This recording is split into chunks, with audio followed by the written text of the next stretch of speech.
If you thought Assassin's Creed Shadows was going to be the gayest Ubisoft installment ever, hold their Bud Light, everybody.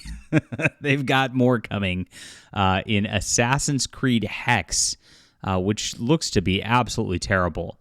Now, you got to remember, these companies don't just develop one game at a time. Ubisoft's been developing multiple games over the last several years. These Assassin's Creed games take 2, 3, sometimes 4 years to get out. So we got a while before we flatten the curve over at Ubisoft. I don't know that they're going to come out the other end alive at this juncture. From what I'm hearing, they might go under. It might be that bad over there. But we'll see what happens to the Assassin's Creed brand and see who picks it up, obviously, if they do go under. This Assassin's Creed Hex has not gotten a lot of press as of yet.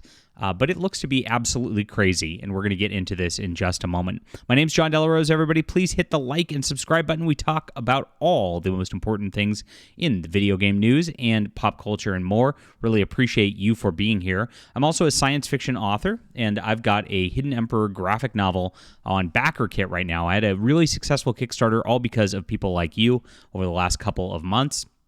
And it's still available for the next couple of weeks on here as I get the print run ready to go. I just sent the files over to my production manager yesterday. It's going to be all set up today for print. I should be getting my proof copy in the next week, and it should be then going out to backers as soon as that print run goes off after that. We run a really tight operation here, and it's a wonderful book. You're going to absolutely love this.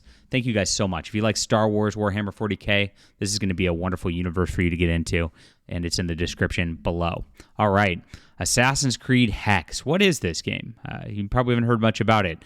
Apparently, it's going to be the gayest Assassin's Creed yet. Yay! According to Endymion and his Ubisoft insiders, the next Assassin's Creed game, Assassin's Creed Hex, will be the gayest Assassin's Creed yet. Now, we know that Assassin's Creed Shadows featured heavy LGBTQ romance crap. I know they were trying to focus it on the Naoi character, but it was implied that actually the Black Samurai Yasuke was going to be the gay Black Samurai in several interviews earlier this year. I think they're trying to erase all that content. From what my Ubisoft insider tells me, they don't want any of that hitting, and they don't want Japanese gamers getting really pissed at them over even more historical bastardization. And so that's being dialed back as part of this delay in Assassin's Creed Shadows going on. Now, Endymion's got other insiders. Maybe he's got the same insiders. I don't know. But he was talking about it. He says he's also told that the next Assassin's Creed, which is called Hex, is set during the Salem witch trials and being internally claimed to get this be the gayest Assassin's Creed yet. Now, if they're going witch trials, they're going anti-Christian. They're going to portray the religious as bad, the Puritans as bad, and all the witches are going to be good persons. It's been a concerted effort in the media to portray witchcraft as a good thing, and it is an aspect of Satanism that's creeping into our culture. You can see it in this summer's offerings from Disney, and if you think Disney's not controlled by Satan at this point, I don't know where you've been, but they definitely are, and they're definitely pushing an agenda. You can see this with the Acolyte with their lesbian space witches, and then you get into Agatha All Along with its gay witches. That is exactly what's happening here. They're portraying them as the positive heroes. They're portraying Jedi as the old hokey religious as a bad thing. And this is going to be a much more overt version of that if that's actually still going to be in development at this point. Obviously, it's going to be a big feminist sort of thing, claiming that women are oppressed, and it's going to be unfun, and it's going to fail on the levels of Assassin's Creed Shadows. Obviously, nobody's going to want this. So here's what Endymion's told. He says, I'm told that it only has a single female protagonist. It's going to be the most fantastical Assassin's Creed yet. There will be lots of mysticism, also have, as they said, very striking visuals. So that's, they always say that. I don't know if that means an entirely different art style or anything, but that's what I'm told. Now, they always go off and say their visuals are the best and talk about that and try to distract. That's a big distraction on a gaming level. And as everybody knows, visuals do not make a game. And there's lots of games out there where they highly focus on the visuals, highly focus on just polishing that, and then they just drop the ball on everything else. I mean, Ubisoft, honestly, has done that in the past. So this is where they're at right now. And this is what they're doing. They're making the same mistakes again. I was told it will still be an open-world action game like the other ones, but from what I've been told, it's the biggest departure yet for the series. Yay.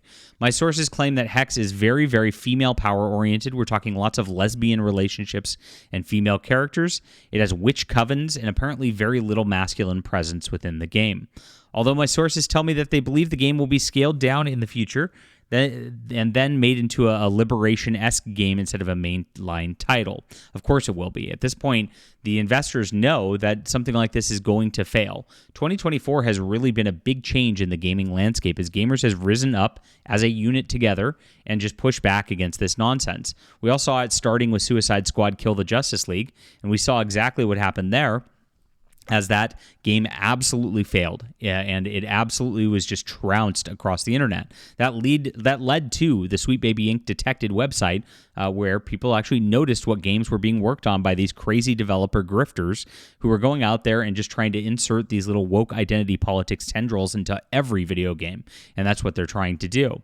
And of course, they cried harassment just for us noticing they were involved with a game, because they don't want this all known. They wanted it to be behind the shadows, and that's how you know that this is a big attempt to manipulate your psyche. It's a big attempt at social engineering.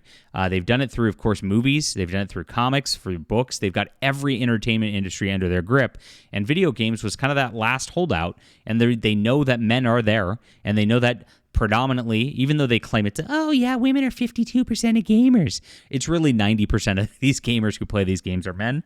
And so they do want to manipulate your psyches because you're the only ones who have been holding out against this entire agenda the entire time.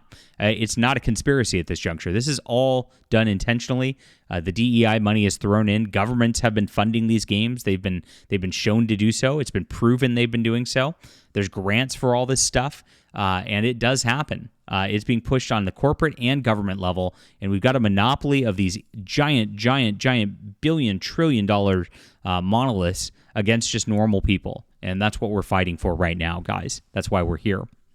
So why would it get scaled down? Mostly Ubisoft does not have the confidence Hex will sell well at all, of course, but they're still developing it.